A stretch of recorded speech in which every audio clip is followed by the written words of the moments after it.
All right, so now getting into the anatomy of phonation, we're going to begin by going through the structure of the larynx, which largely means the cartilages of the larynx. And then further on, we're going to start talking about the muscles of the larynx. So to begin with, the larynx is responsible for phonation. And when we say phonation, we're talking about voice production. The larynx houses the vocal folds, which are, when air is pushed between them during expiration, drives phonation, and that is where your voice comes from.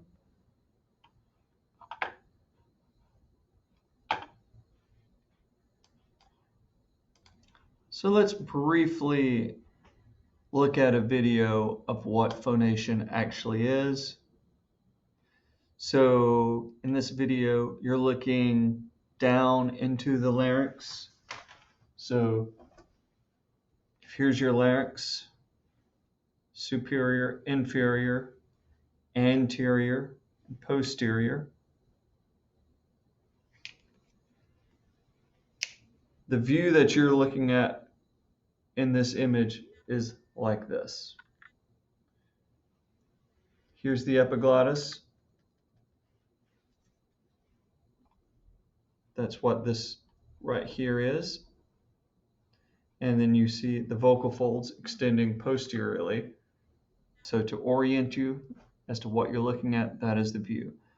All right. So the scope is through the patient's nose, through their nasal cavity, looking down into the pharynx. Okay, do that soft. More E. Very good. And for the record, this is strobed. So the vocal folds aren't actually vibrating that slow. They're vibrating hundreds of times per second. But you're able to visualize what is happening there because there is a strobe light on the vocal folds.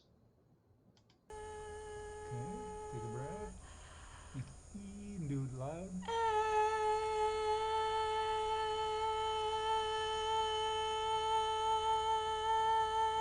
Very nice. Make E. Okay, take a breath. Higher pitch.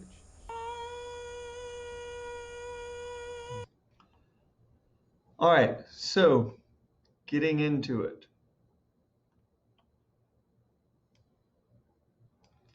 The larynx. This is this cartilaginous structure that sits on top of your trachea.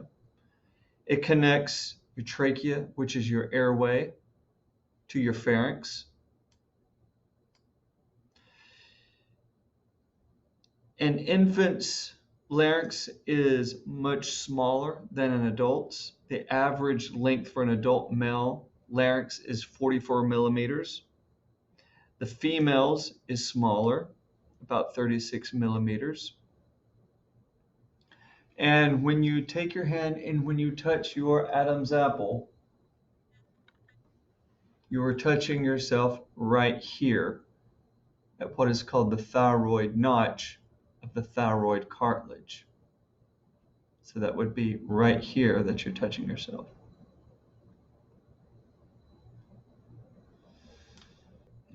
So the larynx is composed of a number of cartilages, and we also tend to think of the hyoid bone as being indirectly a part of the larynx because it's such an important component. It plays such an important role in elevating the larynx during a swallow. So if this is your hyoid bone, you have membranes that connect this bone to the rest of the larynx. And so you have muscles that pull up on the hyoid during a swallow. And if you're pulling up on the hyoid, the rest of the larynx is going to follow. So let's go through all these things individually. So the hyoid bone, as I just said, this is the superior most structure we're going to talk about. It is a bone. If you take your finger and if you put it right here at where your neck and your jawline meet, and if you push up and in, you will feel something hard there. What you're feeling is the hyoid bone. It's the only bone in your body that's not connected to another bone. It's suspended in soft tissue.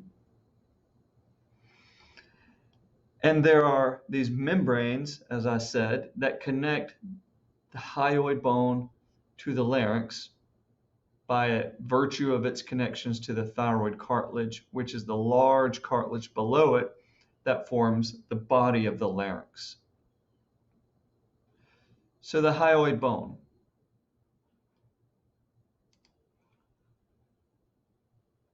The tongue, the muscles of the tongue descend from above to attach to the hyoid.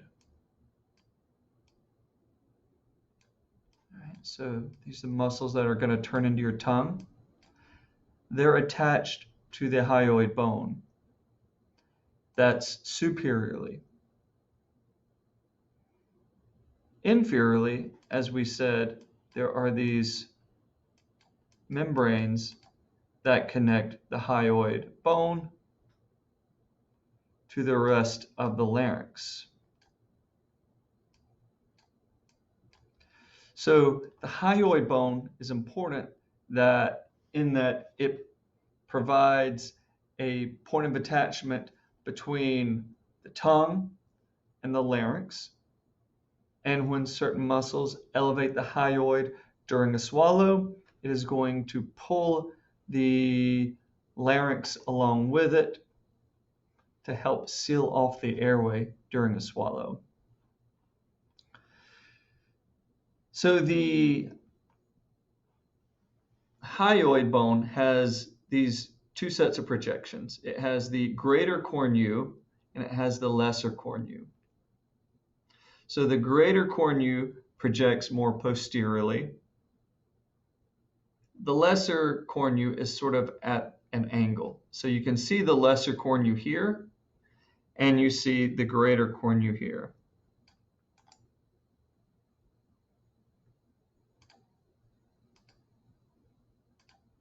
Now, if I were to draw this larynx down here a little bit better, I would draw that the thyroid cartilage has cornu as well, but it doesn't have a greater and lesser. It has a superior and inferior. And the superior cornu of the thyroid reaches up and articulates with the greater cornu of the hyoid. As long as I'm drawing right here, I'll try to illustrate to you that the inferior cornu of the thyroid cartilage right here articulates inferiorly with the cricoid cartilage, which we're going to get to. So, moving from the hyoid bone, which is the most superior structure, let's move down to the most inferior structure of the larynx, which is the cricoid cartilage. So the cricoid is thought of oftentimes as the most superior tracheal ring, as well as being the inferior cartilage of the larynx. It is wider in the back than it is in the front. So looking at this image right here, this would be anterior, this would be posterior, superior, and inferior. So we're looking at a sagittal view of the cricoid cartilage here. In this image, we're seeing the cricoid from the posterior. So this is a coronal view looking at the back of the cricoid. And as I just illustrated, the cricoid articulates with the thyroid cartilage at what is known as the cricothyroid joint. And that is where the inferior cornu of the thyroid reaches down to articulate with the cricoid cartilage. The largest of the laryngeal cartilages is the thyroid cartilage. It is an unpaired cartilage, meaning there's only one, but it consists of what we refer to as the thyroid lamina. And the thyroid lamina is just these two pieces of cartilage that form the face, so 1 and 2, and they come together medially and form this angle, and that is referred to as the thyroid angle. And moving up to where you touch your Adam's apple, if you put your finger above your Adam's apple, you're resting your finger on the thyroid notch. So the thyroid cartilage, looking at this image, thyroid angle right here, thyroid notch is right there. The lamina are these two cartilaginous plates on either side. You have the superior cornu that reaches up towards the hyoid bone. You have the inferior cornu of the thyroid that reaches down to articulate with the cricoid cartilage.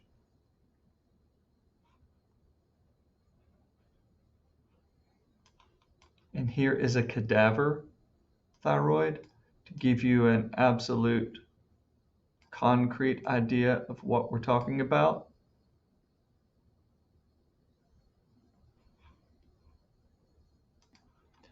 Okay, so on top of the back of the cricoid cartilage are two pyramid-shaped pieces of cartilage known as the arytenoids. And the arytenoids are among the most important cartilages of the larynx because they're the things that the vocal folds are attached to. So when the arytenoids move, the vocal folds move. What I want to cover is that the tips of the arytenoids that are pointing towards the thyroid cartilage are known as the vocal processes. So these are the vocal processes of the arytenoids. Over here, laterally, these are the muscular processes of the arytenoids. So here's an animation showing you the position of the arytenoids. So we're going to zoom in on the back of the larynx, and there you see the arytenoids sitting on top of the cricoid cartilage, and there is the thyroid cartilage right there.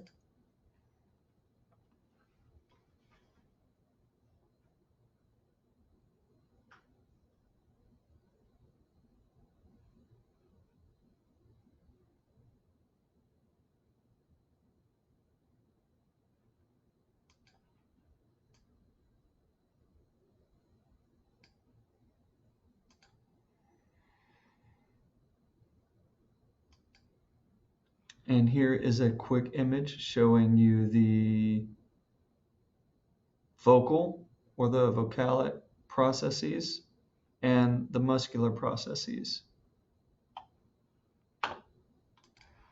All right, and here in this image, you can see the arytenoids, which would be right here on top of the back of the cricoid cartilage, and this would be the thyroid cartilage up here.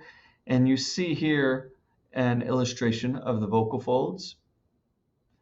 And if you look at this little yellow ribbon here, that would be the thyrovocalis portion of the vocal folds, which we're going to get to, and it is attached to the vocalic process of the arytenoid.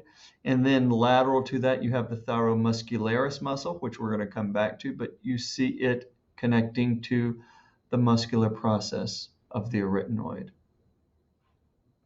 So the arytenoids, as they sit on the back of the cricoid cartilage, they're able to be pulled apart by muscles, they're able to be pulled together by muscles, and they're able to rock forward and in on the airway a little bit, and they're able to be rocked out a little way. They have a wide range of motion that we use as we produce speech, and also when we close our vocal folds to protect our airway during a swallow. So these people are going to be handling a cadaver larynx, showing you how the arytenoids are capable of moving. Joint of the Cricoarytenoid joint. the cricoarytenoid joint, right? So this is where the arytenoid joins the cricoid cartilage, and you'll see here that this moves in and out, and it moves sort of up and down, forward and back, And rocks. and Wow. yeah, it has a total rocking motion. Look at that. Slides forward and back, side to side, and rocks.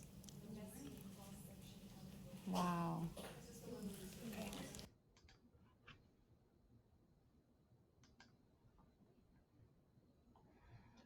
On top of the arytenoid cartilages, there's a couple of little smaller cartilages known as the corniculates. And the corniculates are just essentially used as an extension of the arytenoids themselves. Above the corniculates, embedded in the soft tissue within the larynx, you have something called cuneiform cartilages. They are within the aryepiglottic folds, which we're going to get to, but this is the band of tissue that runs from the arytenoids, which would be about right here, up to the epiglottis, which would be right here. So we're going to examine the aryepiglottic folds in detail in the future. But within those folds are the cuneiform cartilages, and their only function is that they provide support for membranous tissues. This would be the aryepiglottic folds in this image. The last cartilage we're going to cover is the epiglottis. And this is that large leaf-like cartilage that you see coming out of the top of the larynx. The epiglottis is important because when you swallow, it comes down and helps seal the airway. In other words, the larynx is pulled up. Remember, we mentioned that at the beginning. The larynx is pulled up during the swallow via the hyoid bone. The epiglottis is pulled down to meet it, and those things are squeezed together. The vocal folds are squeezed together during your swallow to hopefully keep whatever it is you're swallowing from getting down into your airway, then into your lungs, and then giving you pneumonia. So it's a very important structure. This is what it looks like during a swallow. So this is a modified barium swallow as an SLP. You look at lots of these. This is anterior. This is posterior. This is the ramus of a mandible. So what you're looking at is someone's jaw like that, right there. This is the back of the tongue coming down to the epiglottis. So this little dark thing you see here, that's the epiglottis. It's dark because it has some barium on it because the patient isn't swallowing very well. So as the swallow happens, you're going to see the epiglottis go down, seal the airway. You might not see that because it's going to happen so quick, but you will see the epiglottis pop back up.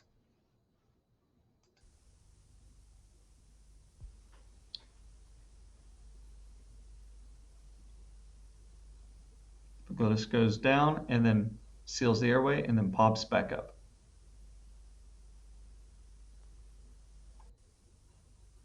And that's the function of the epiglottis.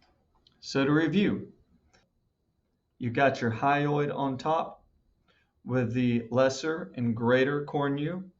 Below that, you have the thyroid cartilage, the superior and inferior cornu, the thyroid lamina, fused at midline to create the thyroid angle, and above it, the thyroid notch. Below the thyroid, you have the cricoid cartilage, which is larger in the back and has the arytenoids sitting on it. The arytenoids have the vocal or the vocalic processes, and then laterally they have the muscular processes.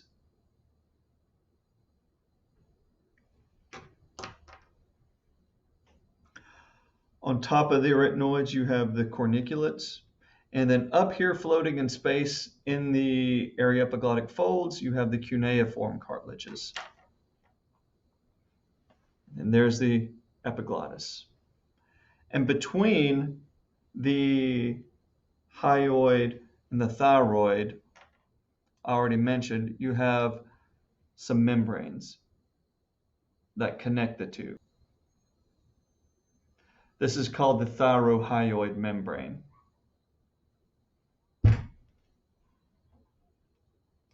So now that we've covered the arytenoids and the epiglottis, let's go back to the aryepiglottic folds. So that is the muscle that runs between the arytenoid and the side of the epiglottis, hence the name aryepiglottic. And the aryepiglottic muscle, so they originate on the arytenoids and they reach up to grab the sides of the epiglottis. So when they contract, they pull the epiglottis down over the airway. So the aryepiglottic muscles are responsible for aryepiglottic inversion, bringing the epiglottis down. And the aryepiglottic muscles with the epithelial tissue on top of them, those are the aryepiglottic folds.